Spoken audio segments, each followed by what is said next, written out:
Deus, em nome de Jesus. Sim, Jesus, nós te glorificamos. Nós estamos aqui reunidos na sua presença, segundo a tua grande bondade, Senhor. Sim, meu Deus. Agradecemos por essa semana abençoada, por esse dia de vida, pelos desafios vencidos, por aqueles, ó Deus, que não compreendemos, que ainda temos por resolver, mas o Senhor está conosco. Muito obrigado pela vida, pela saúde de cada familiar nosso, pelos amigos, por todos os alunos aqui, ó Senhor, aqueles que estão tendo dificuldade, que o Senhor possa, no nome de Jesus, abençoá-los e colocá-los em nome do Senhor Jesus nessa aula. Peço a tua bênção, continue conosco, ilumine o nosso entendimento para compreender, guardar e praticar a sua palavra. Fala conosco pelo ministério da sua palavra, revela nos nossos corações aquilo que nós precisamos como luz e verdade, no nome de Jesus. Amém. Amém. Vamos lá então, irmãos. Os irmãos que forem entrando aí, na sequência, eles vão pegando. Na página número 3, na próxima disciplina, nós temos a declaração de fé, que nós vamos até falar um pouco sobre. A Declaração Universal de Fé não é tão universal, porque algumas igrejas não acompanham a mesma declaração. Mas nas próximas disciplinas nós vamos estar falando sobre essa declaração de fé. Teontologia é a temática da nossa disciplina agora. Bem-vindos à primeira aula de teontologia, na página de número 4, né? 3. Não, 3. Tá aí. Nós vamos pela etimologia, ok? Eu quero que vocês prestem muita atenção nessa disciplina, porque essa disciplina é o seguinte, irmãos, ela revela a pessoa de Deus. Nós escolhemos esse nome, geralmente em alguns seminários de teologia, vocês vão aprender como teologia sistemática, mas a teologia, pelo menos, há inúmeras vertentes da teologia. E aqui nós colocamos não só como a doutrina de Deus, os ensinamentos a respeito do ser e da pessoa de Deus, mas nós colocamos teontologia, o ser de Deus e a maneira com que esse ser chamado Deus, chamado não porque Deus não é nome, Deus é um vocábulo, ok? Mas como Deus se relaciona. Então, nessa disciplina aqui, nós vamos falar sobre o relacionamento de Deus. Quem é Deus e como ele se relaciona com tudo aquilo que ele criou. Eu gosto muito dessa disciplina, porque ela revela como Deus trabalha e também derruba alguns mitos da nossa mente, né, sobre a expressão dos autores ou dos escritores bíblicos, né? Em alguns casos eles são autores, em alguns casos eles são escritores. E aí vai ficar muito profunda essa questão aí de vocês compreender isso. Nós não chamamos nenhum escritor bíblico de autor, visto que a autoria das Sagradas Escrituras é Deus. Deus inspira os homens a registrar fatos dos quais os homens foram autores de determinados fatos. Por exemplo, o autor do adultério de Davi foi ele, não foi Deus. Ele é o autor do fato. Ele é o autor da morte de 200 filisteus. Ele é o autor da morte de Urias, certo? E Deus não inspira ele nem a cometer o crime, nem um dos crimes, também não inspira ele a assassinar, mas inspira o registro do que aconteceu. Então, isso é muito importante. Por isso, aquele fundo de bibliologia que nós aprendemos é justamente para isso. Para não termos esses problemas quando chegar numa doutrina como essa daqui. Para a gente compreender aonde Deus está falando, aonde a autoria é pura e simplesmente de Deus, e onde há simplesmente a inspiração de Deus, que é o tudo, para poder registrar o fato que está registrado nas Escrituras. Então, aqui nós vamos conhecer Deus na sua relação e vamos entender essa relação de inspiração. Como foi que Deus inspirou o homem a registrar esses fatos, o porquê, né? Qual é o peso disso daí para nós. Vamos conseguir encontrar algumas respostas a respeito do ser de Deus, mas não vamos conhecer Deus na sua totalidade. Nenhum estudo. Não há como nós conhecermos Deus na sua totalidade. Deus se eterniza pelo tempo. Deus é tremendo. Então, não tem como a gente ter uma revelação completa, plena da pessoa de Deus. Mas o que nós temos em mãos na Bíblia Sagrada já é o suficiente para compreendermos a sua grandeza, seu amor, a sua graça e misericórdia para com as nossas vidas. Amém? Então, vamos lá. Teontologia é a matéria da teologia sistemática que aborda questões relacionadas ao ser de Deus e suas obras. Eu já falei um pouco a respeito do que ela é. A palavra teontologia vem de 3 verbetes gregos ou 3 vocábulos, é theos, ontos e logos, ou logoi. Theos, ontos e logos. A minha pronúncia aqui, irmãos, é bom que vocês sempre treinem ela quando vocês forem falar theos, theos, ok? Theos, que é Deus, ontos, é ser, né, em grego, e logos, que é palavra ou lógica, ok? Logoi. Então, vamos lá.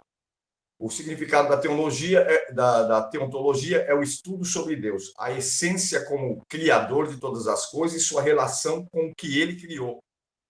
Ou seja, mostra-nos o propósito de Deus ter feito algumas coisas. Deus não criou e deixou a quem? Deus não criou e deixou jogado. Deus criou e deu continuidade nessa situação que ele criou, em tudo que ele criou, nas criaturas, seja os seres humanos, a terra, os céus, o que ele criou. Ele se relaciona com aquilo que ele criou, ok? O corte de relação com aquilo que ele criou, nós chamamos de exclusão, ausência absoluta de Deus.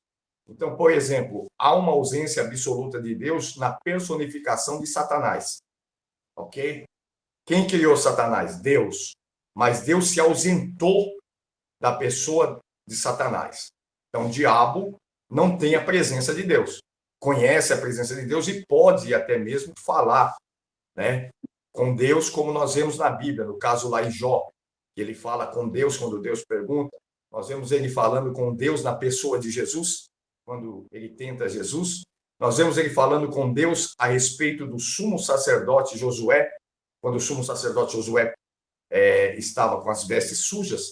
Então ele vai lá e fala com Deus. Mas ele não desfruta da presença de Deus. Não há nada da presença de Deus no demônio, ok? Então isso é um corte absoluto, é uma exclusão. A ausência absoluta da pessoa de Deus na sua criatura. E nos anjos caídos, todos os anjos que vieram pós Lúcifer, que é o nome que a gente conhece, embora esse nome não é um nome incutido nas Sagradas Escrituras, essa ausência absoluta, ela abrange todos os demônios, ok? Satanás e todos os seus demônios, os anjos caídos. Então, nós temos aí esse corte. Mas Deus criou tudo o que ele fez, ele criou para se relacionar. E isso é grandioso. Nisso, nós temos que prestar atenção, porque nós vamos entender que a relação do homem com Deus, ou de Deus com o homem, é algo que está dentro do propósito de Deus. Não é algo que nasce da natureza humana ou da natureza, da ordem natural das coisas que existem, animadas e inanimadas, espirituais ou não. Essa relação depende única e exclusivamente de Deus, de mais ninguém. Então, Deus criou tudo para se relacionar com tudo. Há um hino na harpa cristã, para quem é da igreja pentecostal, sabe que há um hino, parece, se eu não me engano, é o hino 124, que fala: adorai o Rei do Universo. Né? Esse hino cita tantas coisas, seres espirituais, cita as plantas, as árvores, cita o solo, a terra, cita os vermes rastejantes, porque tudo tem uma relação com Deus. Tudo, até aquilo que é nojento, para que os irmãos entendam, aos nossos olhos, até aquilo que não parece, né, ser bom aos nossos olhos. Quando nós olhamos, por exemplo, Deus fazendo animais, chamando uma lista de animais limpos e animais impuros na Bíblia, parece que Deus está excluindo os animais impuros da sua presença. Não, está excluindo eles do seu altar. Está excluindo eles do sacrifício para si. Mas não está excluindo da sua presença, porque Deus tem o controle de tudo. Tanto que esses animais impuros existem antes do dilúvio. Pós-dilúvio, eles estão aí. São animais que Deus poupou no dilúvio. Isso mostrando o relacionamento. Se fosse um relacionamento ímpar somente com o homem, Moisés fazia uma arca, não precisa nem fazer uma arca. Fazia 3 cômodos, em forma de barco. Para ele, a esposa, 3 filhos e as 3 noras, estava bem. Entendeu? mas fez uma arca daquele tamanho para mostrar que Deus se relaciona com tudo que ele criou. A destruição veio, mas não deteriorou a terra, não deteriorou as plantas, as sementes ficaram depois das águas, começou a se nascer a vegetação novamente. Alguns lugares as vegetações não foram exterminadas. Então, olha que coisa maravilhosa. Deus se relacionando com tudo. Por isso que ele tem o controle sobre o ar, sobre a terra, sobre todas as coisas que existem. Ele sustenta tudo isso por causa desse relacionamento. Ou seja, com quem Deus se relaciona, Deus se compromete. É muito forte isso, irmão. Com quem Deus se relaciona, Deus se compromete. Deus tem compromisso com a relação. E essa palavra não é uma palavra do Novo Testamento, é uma palavra antiga. Quando ele diz, quando você me buscar, você vai me encontrar. Se você me buscar, eu serei achado de você. Se você me invocar, eu te responderei. Então, esse relacionamento de mão dupla, essa via de mão dupla, né, é o que provoca a relação poderosa de Deus para com cada um de nós. Então, teontologia, nós vamos ver os aspectos de Deus se relacionando conosco, fora os seus atributos, ok? A sua essência como criador de todas as coisas e a sua autorrevelação para cada um de nós, certo? A pergunta aí, já logo em seguida, é qual é a importância desse estudo, certo? É importante esse estudo devido às nossas limitações. Nós somos limitados no conhecimento espiritual porque somos carnais. Então, precisamos desse estudo para poder ter uma compreensão e não acontecer o que acontece aí nos dias de hoje. Eu vi esses dias um podcast de um amigo meu, Fábio, e não dá nojo. É um menino que eu conheço, né, estudou na mesma época que eu. Na época ele queria abrir até escola comigo, ele chegou a abrir sozinho, porque eu já vi uma tendência muito grande a ele se tornar um herege, e hoje é um dos maiores hereges que existe, Fábio Sabino. Lá no YouTube ele fala que Jesus não existe, que Deus é mentiroso, e que vai provar na Bíblia que Deus mentiu. A questão pelo raciocínio lógico é uns vídeos que só tem de estômago, tem muito estômago para ver. E esses dias ele estava num podcast junto com um padre, falando um monte de abobrinha, né? E justamente essas coisas criam, por quê? Porque a pessoa não tem uma revelação de Deus e quer, na verdade, discernir Deus pelos olhos humanos. Deus não é como nós, né? Deus faz escolhas que nós, automaticamente, dentro da nossa justiça imunda, achamos que Deus errou. Por exemplo, quando a Bíblia fala, Deus rejeitou Esaú e escolheu a Jacó, isso para nós é algo terrível. Mas por que ele fez isso? Jacó, um enganador, um estelionatário da época, e Esaú, né? Por que Deus rejeita, né, Esaú? Depois você vai entender historicamente, porque Esaú não valorizava aquilo que Deus tinha com ele, uma série de coisas. E Deus escolhe quem ele quer. A soberania de Deus dá a ele o direito de fazer qualquer coisa nas nossas vidas, sem precisar nem dar satisfação. Isso é a soberania. A soberania de Deus é que ele pode fazer qualquer coisa sem dar satisfação. Deus não está preso a nossas opiniões e nem mesmo precisa nos dar satisfação. Então, devido a essa limitação que nós temos carnal, é necessário a gente conhecer a teontologia, certo? Porque Deus, além de infinito, ele é eterno em todos os seus aspectos. Ele é infinito e eterno, de trás para frente. Ele é eterno, de frente para trás, ele é eterno. Não tem como medir ou mensurar a pessoa de Deus.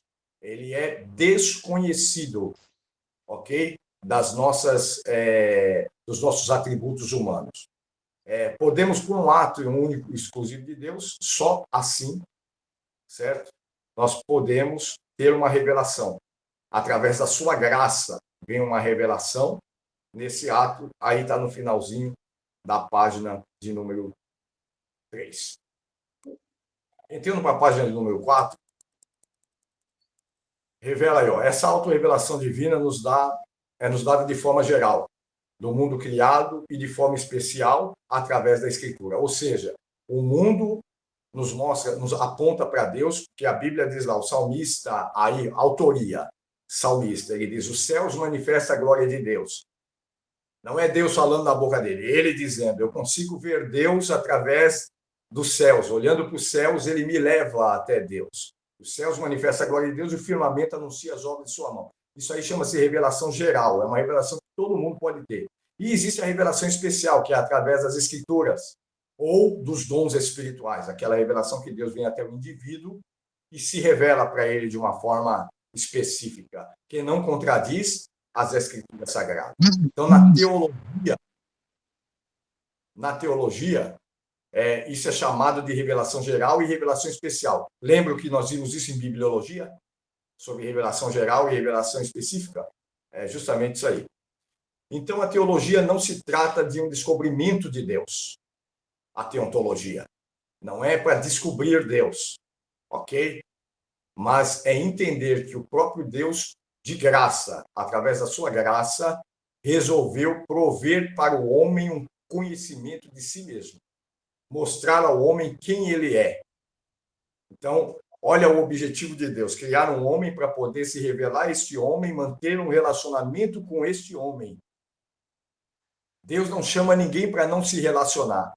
Então, é loucura o crente que vem para Deus e não fala com Deus. A igreja que não ora, o crente que não ora, o crente que não fala com Deus. Como que pode ser isso? Não ter um relacionamento com Deus.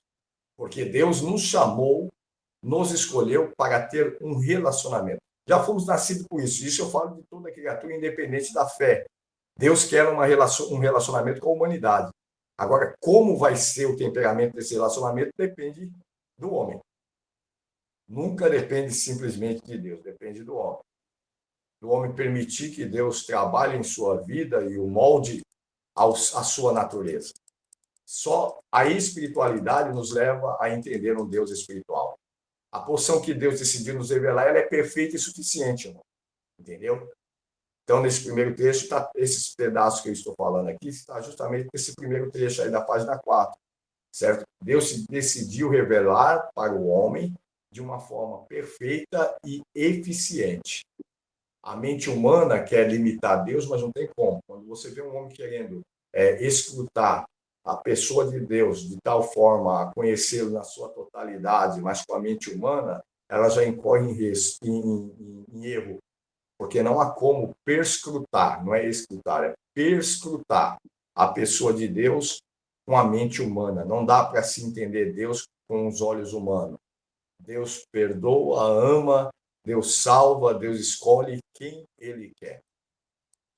Sem essa compreensão adequada acerca do caráter e da natureza de Deus, é impossível compreender as outras doutrinas de forma correta. Então, não dá para conhecer as outras doutrinas referente à natureza divina, sem primeiro passar por essa disciplina. Por isso que ela é a segunda. A primeira, nós estudamos a Bíblia, que é o livro do qual nós vamos extrair todo o conhecimento da pessoa de Deus, que nós precisamos de conhecimento suficiente, e a teologia para poder nos revelar a pessoa de Deus, que fundamenta o alicerce de todas as doutrinas das Escrituras Sagradas.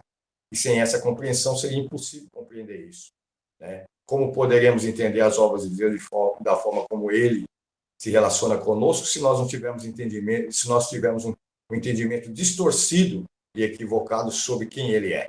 Primeiro precisamos entender quem Ele é, ok? Nós deparamos com muitos erros teológicos nessa área. Então, é por isso que nasceu essas doutrinas, esses Deus light, essas coisinhas que a gente vê na mente de algumas pessoas que olham para Deus e tem uma revelação de um Deus que prospera. Não é que Deus não prospera, Deus prospera, sim, senhor. Mas qual é o ato de prosperidade? Eu vejo os 7 passos para ser próspero, é um só. Não precisa de 7. Está lá em Deuteronômio. Se ouvirdes atentamente e cuidares e andar na minha presença, não desviam nem para a direita nem para a esquerda. Bendito será o entrar, bendito é o sair, bendito é o fruto do seu ventre, bendito é a sua semente, a sua semeadura, a sua colheita. Olha só, está lá. Não precisa de 7 passos, é um só. Se atentamente me ouvires, Deuteronômio 28. Se não ouvir, a casa caiu. Maldito é o entrar, maldito é o sair, põe a mão até o limoeiro seca, bateu o olho, o pássaro cai morto, olho de secar pimenteira. Isso aí que a gente vai ver. Porque está fora da... Qual é o segredo da prosperidade? Estar em Deus. É o que Deus revelou para Israel. É o que Deus mostrou para Israel. Olha o microfone aberto aí. Tem alguma pergunta? É o que Deus revelou para Israel durante a trajetória no deserto. Qual a prosperidade daquele povo, irmão? Prosperando numa terra seca, prosperando onde não havia condições de se viver, de sobrevivência. Eles ficaram, não foi 40 dias, 40 anos, com água fresca, sombra. Pois, essa prosperidade se deu devido ao quê? A presença de Deus. Qual é a garantia da prosperidade da nossa vida? A presença de Deus. Acabou. Não tem outra. Andou na presença de Deus, Deus vai te prosperar. Agora, ser próspero não é ter sobrando, não é ser um Silvio Santos da vida jogando dinheiro pro alto. Ser próspero é não ter necessidade de coisa alguma. Ou seja, pode não comer carne todo dia, mas sem comer não fica. Tá entendendo? Pode não ter uma roupa da Nike de marca, mas pelado não anda. Então, ser próspero é não sentir essa necessidade de luxúria, de ostentação. Isso é ser próspero. A prosperidade começa em não ter a necessidade da ostentação. A prosperidade já começa em não querer ostentar, em ser grato a Deus pelo pão nosso de cada dia, que é a oração do Pai Nosso. Tem gente que só quer viver o banquete e não consegue ser grato pelo pão que é provido dia após dia. Vai dormir sem saber o que vai pôr à mesa pela manhã. E quando é de manhã, o pai manda o pãozinho com café com leite para você tomar na manhã. Aí a gente chama isso de luta. E é por isso que a gente continua na luta. Porque isso não é luta, isso é prosperidade. É o pai cuidando de nós, mas não como a gente queria. A gente queria abrir a despensa e ver ela lotada. Mas nós não conseguimos ser grato entendendo que Deus tem cuidado de nós e não tem deixado a gente passar fome. Tem dia que dá para 3 refeições. Tem dia que é uma só, mas passou fome? Não. Morreu? Mexeu em alguma coisa na sua vida? Não. E é com isso que nós temos que tomar cuidado, porque a prosperidade começa com não murmurar, com ser grato e andar na presença de Deus. Então,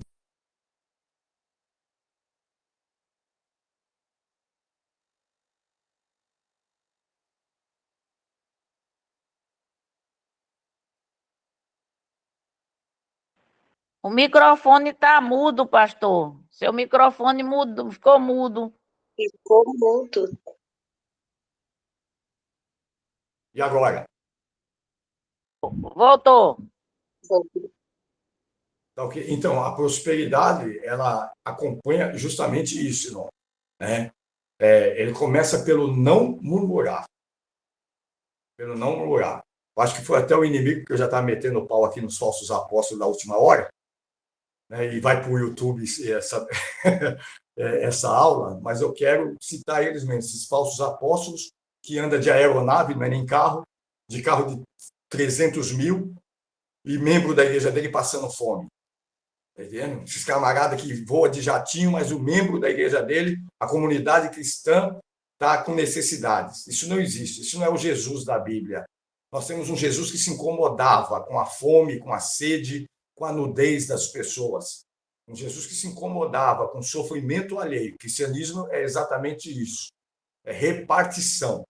Isso é cristianismo. Aí a gente vê esses falsos apóstolos com a revelação que está caindo na casa deles agora. Leonardo Salles, já cito o nome, se quiser me processar, não estou nem aí.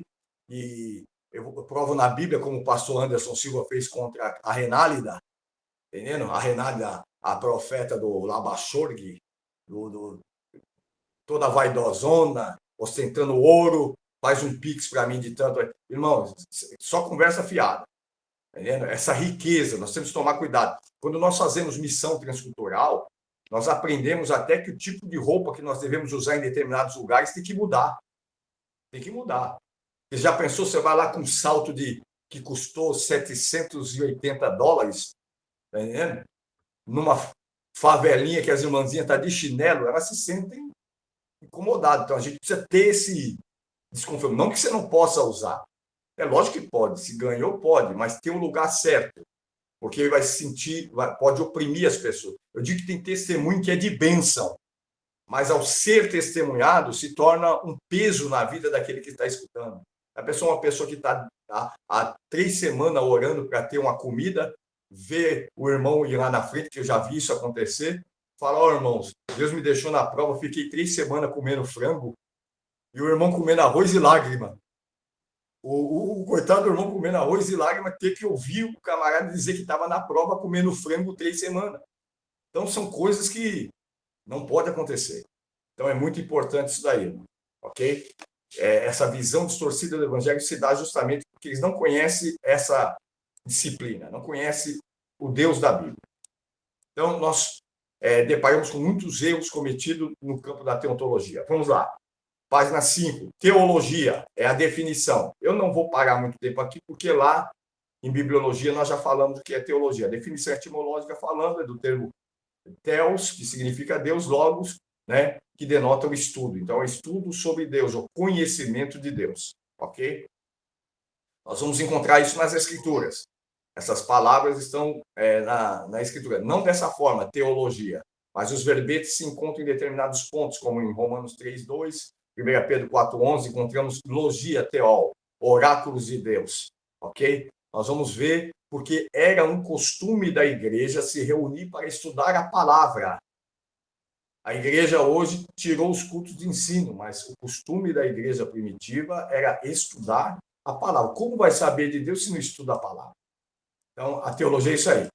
O texto bíblico apresenta Deus muito mais através do que faz, do que por meio de descrições abstratas e proposicionais. Isso está aí no final da página de número 5. Não se deve separar a teologia do conceito de revelação. Então, nós teremos aí, se só for teologia, nós teremos a teoria. Nós precisamos da revelação. Essa revelação é relacionamento. Essa revelação é dada pelo Espírito Santo. Tem gente que pode conhecer a teoria bíblica, mas não tem a revelação. A revelação, ela se dá se houver relacionamento. Deus não revela grandes coisas a quem não se relaciona com ele. Precisa ter relação. Então, isso é importante. Quando nós terminarmos essa disciplina, eu quero que em vocês tenha uma sede muito grande de relacionar-se com Deus. E vocês vão aprender as inúmeras maneiras que existem de relacionar. Não é só na oração, é uma vida de adoração. Adoração não é só... Eu vejo os irmãos falando, vamos adorar a Deus. Não, ninguém vai adorar a Deus. Adoração é um modo de vida. Nós adoramos a Deus a partir do momento que nós abrimos nossos olhos. Adoramos sendo bom vizinho, bom filho, bom pai, bom marido, bom pagador, bom cliente, bom funcionário, bom patrão. Adoração é um estilo de vida. E adoração exige relacionamento. Relacionamento pesado. Relacionamento teknon, do grego íntimo, com Deus. Ok? Então é muito importante nós termos essa compreensão. Vamos lá, página 6. Teologia é ciência de Deus e do seu relacionamento com o homem e o mundo físico e espiritual. Deus se relaciona com tudo que é espiritual e com tudo que é físico, tudo que ele criou. Ok? Não em primeiro lugar, um produto da atividade humana. Teologia não é nada do coração humano, mas é designada a notícia de Deus e é revelado exclusivamente por ele. Deus é o objeto e o objetivo da teologia. Ok? Quem é o objetivo da teologia? Deus. É Deus se revelando. Teologia não é para me enriquecer, para me ensoberbecer, não é para me deixar melhor do que os meus irmãos, não é para me humilhar ninguém. Teologia é para mim conhecer a grandeza de Deus. Então, por isso que alguém fala para mim, às vezes, hoje não falam mais, porque tem gente que tem até medo de falar comigo a respeito dessa questão, porque quando eu vejo o camarada ser metido a sabido, é machadada, eu não aliso. Aí fala assim, mas tem teólogo que é soberbo. Irmão, é impossível um teólogo soberbo, viu? Se é soberbo, não é teólogo. Então, é um soberbo querendo vestir a fantasia de teólogo. Porque o teólogo é aquele que porta o conhecimento de Deus. Então, ele sabe que Deus é grande e que ele é pequeno. Não tem como se ensoberbecer. O maior teólogo de homens que já existiu, tirando Jesus homem, nós vamos falar de João Batista, que diz: convém que ele cresça e eu diminua. Nós olhamos para Paulo em toda a sua sabedoria, dizendo: eu sou o menor dos apóstolos, que não sou digno de ser chamado apóstolo, porque persegui a igreja de Deus. Longe de mim esteja gloriar-me, a não ser na cruz de Cristo, da qual estou morto para o mundo e o mundo para mim. É o que Paulo disse, o grande sábio do Novo Testamento. Das 21 epístolas, 12 delas com ciência foi Paulo que escreveu. Então, um homem com a sabedoria de Paulo se sentia pequenininho. Então, é impossível ser grande, soberbo, sendo um teólogo. O teólogo, ele pode ser qualquer coisa, menos soberbo, porque ele conhece a grandeza de Deus. Um pouco dessa grandeza. Então, o saber de Deus por parte das Escrituras não poderia ser um saber prático. Então, nós chamamos de saber teórico. Ok? O conceito de teologia se expressa de modo mais claro e é plausível em medida máxima se Deus é tomado como verdadeiro e abrangente objetivo da teologia. Deus é o ponto de referência geral de todos os temas da teologia.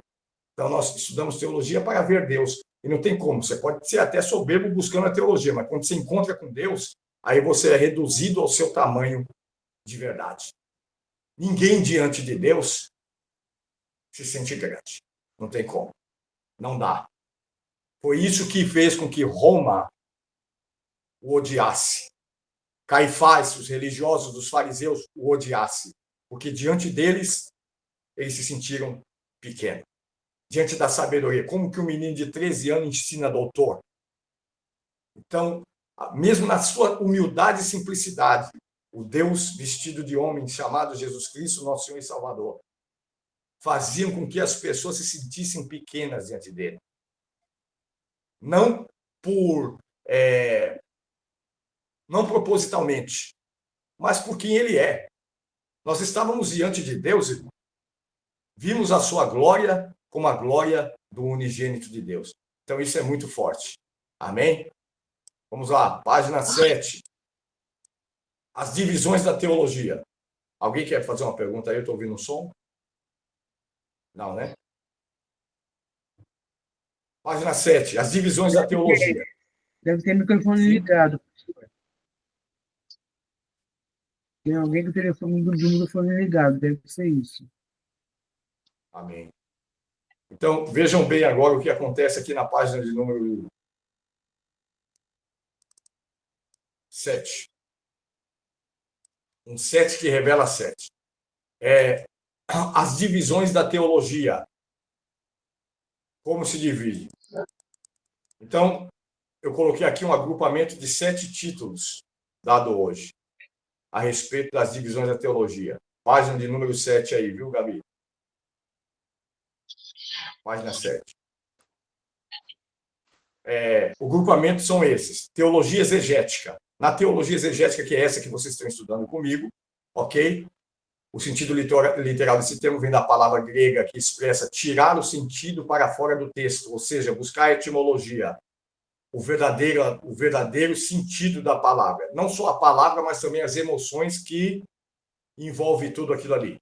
Então, a exegese, ela vê o tema geral, ou a palavra de uma forma geral. Sacar ou extrair a verdade.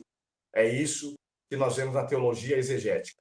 Assim, a teologia exegética procura no estudo do texto sagrado trazer luz ao verdadeiro sentido, ok? Para entender o que realmente o Senhor queria naquele registro, ou o que ele queria dizer com aquela palavra que ele diretamente falou. Lembrando daquela questão da inspiração que eu disse a vocês. Questões que Deus inspirou que fosse registrado e algumas que ele inspirou que se fosse feito, ok? Então, há diferença entre isso. Para entender o homem falando, Deus falando, o demônio falando, que há algumas passagens na Bíblia que é o demônio falando, entendeu? Então, a gente precisa entender o que é isso daí, do ponto de vista teológico. Aí vem a teologia histórica, que é a trajetória do povo de Israel, da vida cristã, da igreja cristã, ok? A história dos hebreus, a história da igreja, considerando todo o envolvimento histórico e como os homens se relacionavam com Deus. É uma outra área da teologia. Temos a teologia bíblica, já na outra página, certo? Que sistematiza todas as doutrinas de acordo com as suas ocorrências.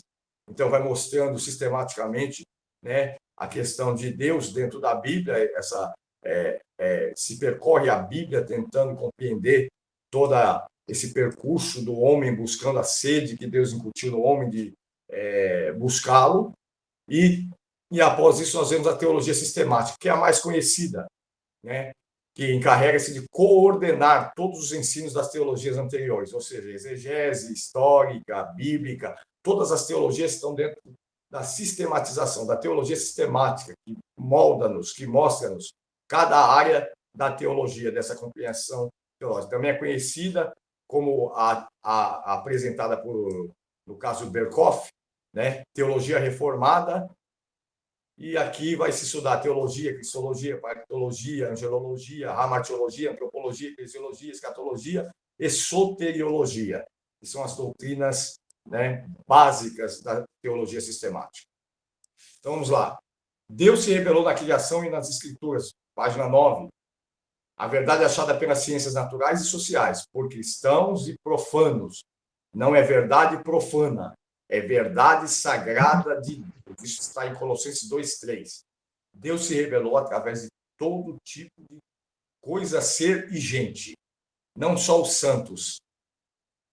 Deus não inspirou um profano, não estava na questão profana, mas os profanos revelaram Deus nos seus atos, muitas das vezes, no sentido de contraponto daquilo que eles mesmos faziam. A canseira da profanação. Então, até nisso, a gente consegue enxergar o homem parando e dizendo, pô, isso aqui está errado. Não é certo isso que eu estou fazendo. Esse ato é justamente uma revelação também da parte de Deus, onde Deus dá um toque na consciência do homem, mostrando, peraí, essa direção que você está tomando, não te criei para isso. Então, nós vemos Deus se revelando de diversas maneiras. Aí nós temos a teologia dogmática, certo? Que estuda os credos da igreja, a maneira como as igrejas, ok? Acreditam em Deus, ok? Aí nós temos apologética, polêmica e ética. Para compreender, a apologética vai estudar no sentido de ver o que é heresia, a sã doutrina das escrituras, o que está sendo transgredido e assim sucessivamente. A polêmica é aquelas que levantam e sustentam contrapontos que causam divergências grandes e principalmente daqueles que têm a mania de olhar Deus com a sua cabeça, pensar, querer calcular as coisas de Deus com a mente humana, né? E a ética, entendendo? Que é o ponto de vista que nós devemos todos acompanhar. É muito importante nós compreendermos isso. Aí temos a teologia prática, que ela sistematiza e ordena a aplicação dessas doutrinas que nós aprendemos. Ou seja, ouvir tudo, aprender tudo que nós estamos aprendendo e não colocar em prática é incorrer em um grave erro. A teologia prática, se você olhar, juntando todos esses pontos da teologia que eu estou falando, nós precisamos ter o domínio sobre todos esses pontos. A teologia prática é colocar em prática tudo aquilo que nós temos aprendido, lendo as Escrituras, recebendo uma mensagem da parte de Deus, recebendo uma revelação específica ou geral da parte do Senhor. Então, é a vida prática, a vida, quando isso nos transforma de dentro para fora, nos leva a gente poder caminhar na presença de Deus como devemos. O praticar a palavra. Olha o que Jesus disse, aquele que ouve as minhas palavras e não pratica, constrói casa. Mesmo não praticando, ele constrói casa, mas constrói na areia. Vindo a chuva, o vento, batendo os rios contra aquela casa, ela vai para o chão. Aí tem um outro também que ouve e pratica, e esse também constrói casa. E também vem, o primeiro ouve, não pratica e constrói. Certo? Então ele constrói. É construtor. Quem ouve e não pratica também constrói, só que não permanece. Agora, o que ouve e pratica também constrói. Só que o segredo do segundo não está na construção. Está no permanecer. A dele permanece. O primeiro constrói e não permanece, o segundo constrói e permanece. É uma construção permanente, é uma construção que pode vir o rio. Significa que eu ouvindo e praticando, também vem rio, também vem chuva, também vem tempestade, também vem luta, mas nós permanecemos de pé. O que estamos construindo permanece inabalável. Muito importante guardar isso. Essa é a teologia prática. E temos a teologia natural, que é o 7º ponto, que estuda os fatos que se referem a Deus e seu universo, que se encontra revelado na natureza. Né? Quando a primeira coisa sendo... Você já viu que até o ateu grita, né? Quando ele vê um tsunami invadindo a cidade, que seja pela televisão, ele diz, meu Deus, o que é isso? Meu Deus. Ateu gritando, meu Deus. Né? As pessoas veem Deus nos fatos, os grandes furacões, como esse que teve agora, o Antônio. Né? O Antônio não foi muito bem sucedido, do jeito que eles falaram, mas destruiu muitas vidas, muitas pessoas, terrível. As pessoas conseguem ter um vislumbre da pessoa de Deus, nem que seja por segundos, porque a natureza aponta para Deus. Tudo aponta para Deus. Tudo aponta. Eu vou abrir uma aspa aqui para dizer uma coisa para vocês. Foge. Vou repetir. Foge de qualquer profeta, pastor, ensinador, missionário, cuspidor de fogo, dragão de Shaolin espiritual, 7 cabeças de Deus, as 7 fúrias do Apocalipse. Foge de qualquer homem que se diz de Deus, você olha para ele e vê tudo, menos Deus. Qualquer pessoa de Deus, a vida dele aponta para Deus. Você olha nele e há um apontamento. Lembra uma época, muito tempo atrás, quando você entrava numa loja, as pessoas não te conheciam e olhavam para você e falavam, você é crente, né? Lembra essa época? Porque sua vida aponta para Deus. Quem tem relacionamento com Deus tem vida que aponta para Deus, irmão. Nós estamos cheios de homens hoje nos altares aí, que a gente vê tudo na vida dele, menos Deus. A gente vê riqueza, prosperidade. Ele fala de Deus, mas a gente não consegue ver a vida dele apontando. Aliás, ele aponta para si mesmo. Ele traz pessoas para si mesmo. Ele fala das grandezas dele. Ele fala das conquistas dele, mas não aponta para Deus. Fecho aspas aí. Guarde essa palavra. Pode chegar com fala bonita, ter conhecimento profundo, pode falar grego, hebraico e aramaico, pode abrir os 3 primeiros selos sem Jesus mandar, do Apocalipse. Tem cabra que está assim agora. Tem os camaradas que estão abrindo até selo do Apocalipse já. Entendeu? Então nós temos que ter muito cuidado com as pessoas que a gente acha que achamos que pertence a Deus, mas tem uma vida que não aponta para Deus. Você não sente a graça de Deus na vida dele. Os antigos que nós conhecemos, nossos pastores, eram conhecidos como homens, mulheres de Deus, porque a presença deles perto de nós fazíamos nos sentir na presença de Deus. Nós tínhamos temor ao vê-los, porque a vida deles, por mais indoutos que fossem, a vida deles apontavam para Deus, com uma severidade muito grande. Então, foge desse elemento que você vê tudo na vida dele, mas não vê Deus. E está cheio a igreja. Né? Aí vamos lá, teologia natural, conceito de doutrina, também vimos lá. Doutrina no Antigo Testamento, em bibliologia nós estudamos. Ok? Vem do hebraico legar. Legar. Eu vou repetir umas 2, 3 vezes, porque você vai ouvir a aula depois, aí você aprende a falar. Vai falando no espelho. É hebraico. Legar. Certo? O C some aí, e o som do H é como R no final. Legar. Ok? Aí tem uma quantidade de referências bíblicas, que significa ensinamento, percepção e capacidade de persuasão. Legar não era só ensinamento, mas era percepção e capacidade de persuasão. Nós estamos falando de oratória forte. Não dá para se ensinar a ser uma boa oratória. Ok? Por isso que quem levanta para ensinar precisa ter primeiro sentado para aprender. Doutrina, do hebraico Torá. Ok? Torá. A Torá, que é lei, orientação, instrução.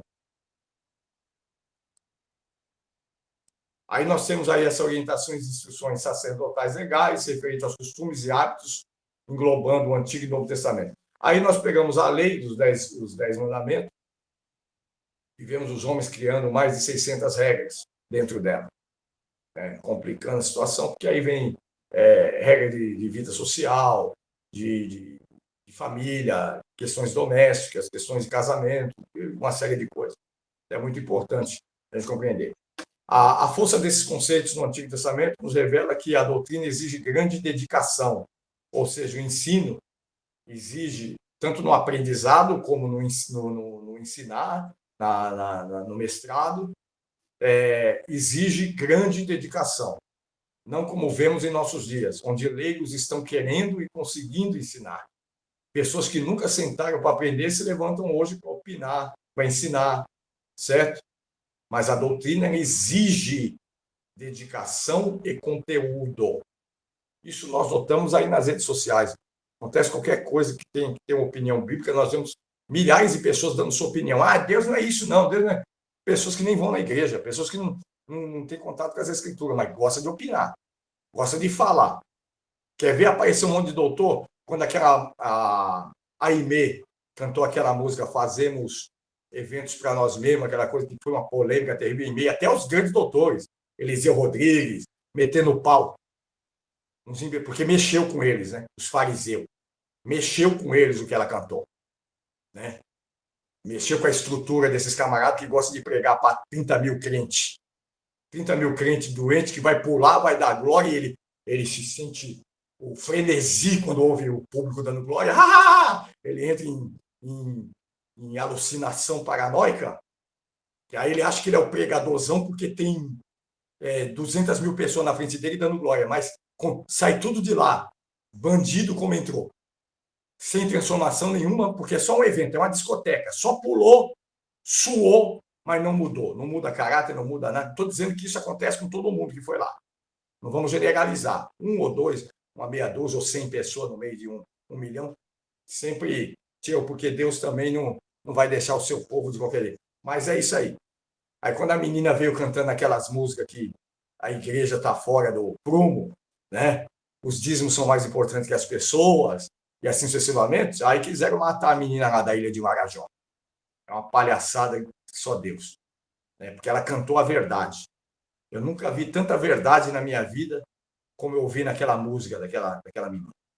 Então, é uma coisa que deve ser replicada, viu, irmão? Põe nas suas redes sociais. Põe aquela menina cantando. E deixa quem quiser. Vocês vão ver o tanto de doutor que entra.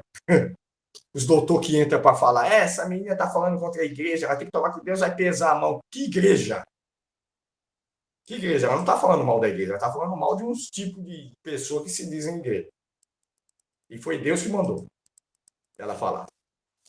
Então, a força desses conceitos do Antigo Testamento nos revela essa questão da doutrina. Então, ela exige conteúdo, ela exige dedicação, ok?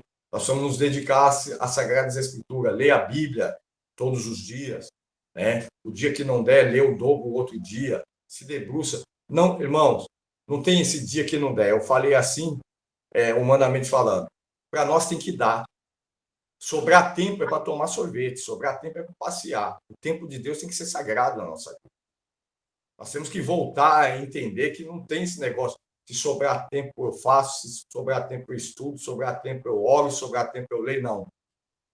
Se sobrar tempo eu tomo sorvete, se sobrar tempo eu passeio. Agora, a hora de Deus tem que ser sagrada, porque se eu levar Deus dessa forma, Deus vai ver isso. Isso é uma postura de um homem e de uma mulher de Deus. Eu levar o sagrado, hoje eu fiz tudo na minha vida, tá chegando o meu tempo com Deus. Porque a gente mete o pau no muçulmano. Você já viu muçulmano? Chegou a hora dele rezar.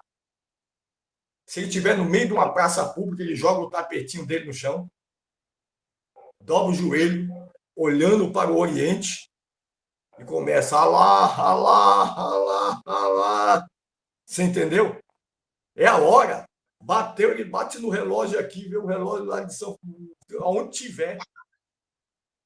Se ele estiver no piquenique comendo, ele vai cuspir a comida da boca, vai jogar o tapetinho no chão e vai se dobrar diante do que ele tem aquele momento e falar com Alá.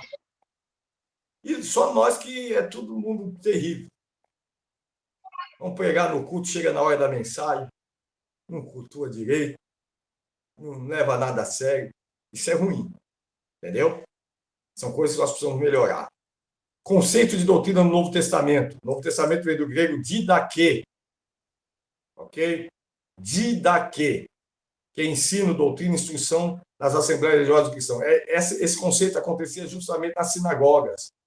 Não é um conceito pelas praças e ruas, mas é um conceito mais usado nas sinagogas, onde o povo se reunia para receber a instrução dos rabinos. A doutrina vem do grego didascalia. Didascalia, para vocês poderem. Didascalia. Ensino, instrução, preceito, palavra oriunda de didáscalos. Ok? No Novo Testamento. Que fala a respeito de alguém que ensina a respeito das coisas de Deus. Ok? Dos deveres do homem, como os mestres da religião judaica, os rabinos, no caso, que pelo seu imenso poder, como mestres, atraem multidões, como João Batista o fazia. Ok? Didascalia. E doutrina também do grego logos. Você vê em Hebreus 6:1. É o ato da palavra proferida a viva voz, que expressa uma concepção ou ideia dos ditos de Deus envolvendo seus decretos, os mandatos ou ordens dos preceitos morais dados por Deus. Qual é a necessidade da doutrina? Eu só vou mais uns 5 minutinhos aqui, irmão. Eu sei que nós passamos aí uns 7, mas nós começamos com 15 de atraso. Vamos lá. A necessidade da doutrina. Alguns axiomas nos revelam essa extrema necessidade. Quais são eles? Visto que as mesmas se fazem necessárias para o bom andamento da igreja. Uma igreja sem doutrina, não estou falando de uso de costume, é uma igreja que está perdida no tempo. Sujeita a tudo quanto é tipo de heresia.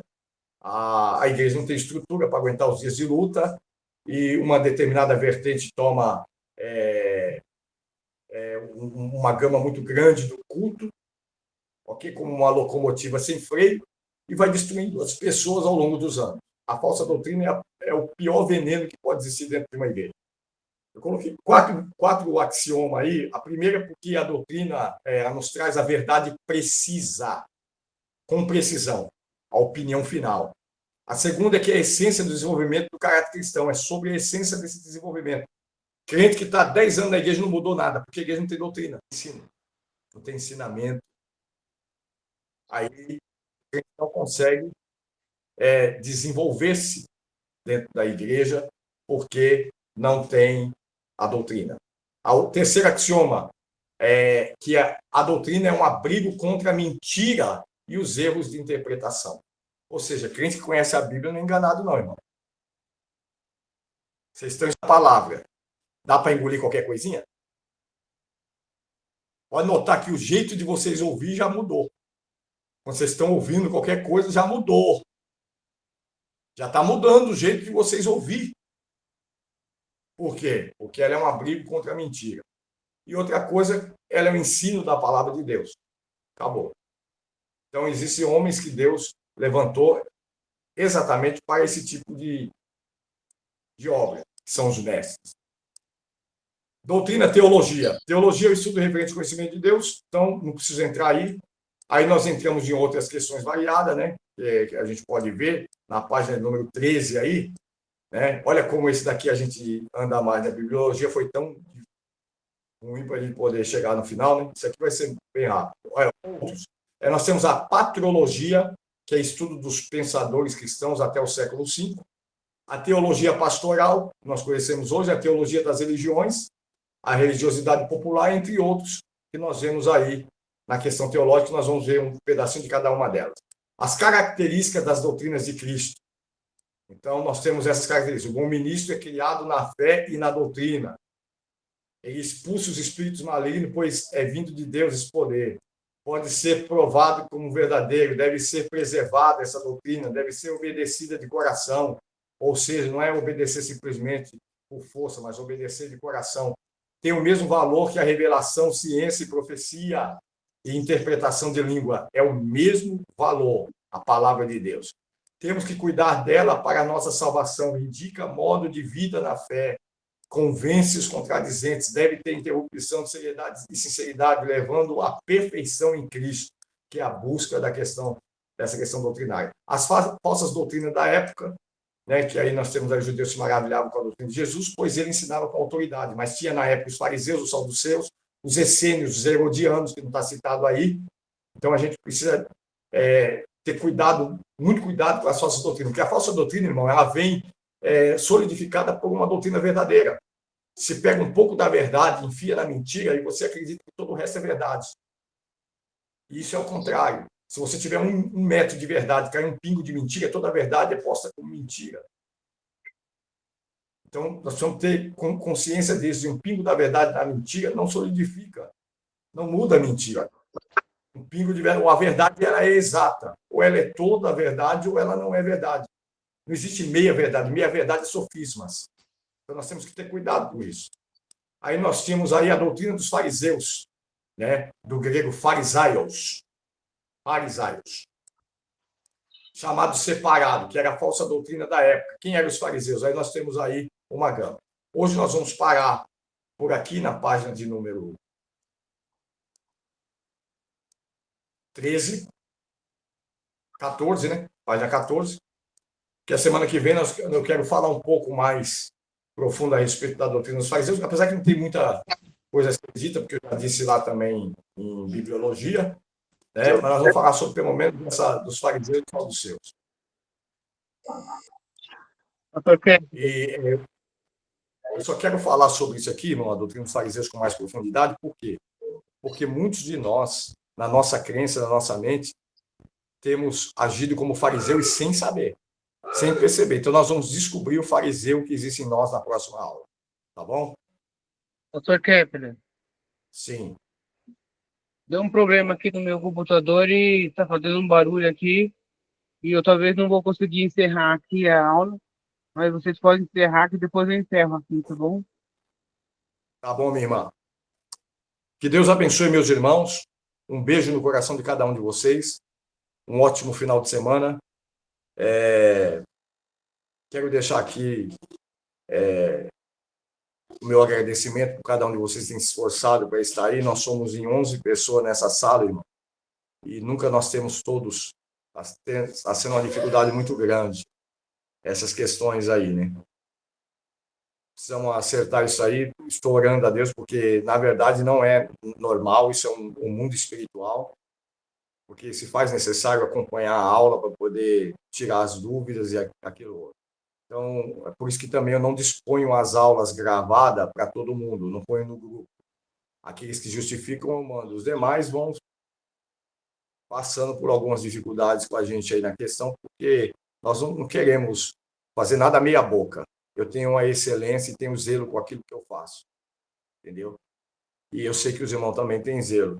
Para todos os irmãos há uma questão de compromisso. Então, fica aqui, tá entendendo? Em nome de Jesus, o meu parecer dentro dessa situação, para que a gente possa continuar fazendo as aulas. Que Deus abençoe. Tenha um ótimo final de semana. Orem por nós. Amém, pastor. Vou colocar um aviso lá no grupo, né, para os demais irmãos aí. Amanhã é dia das nossas soluções também, resoluções a respeito do curso e estamos batalhando. Paz do Senhor Jesus. Fiquem com Amém. Deus.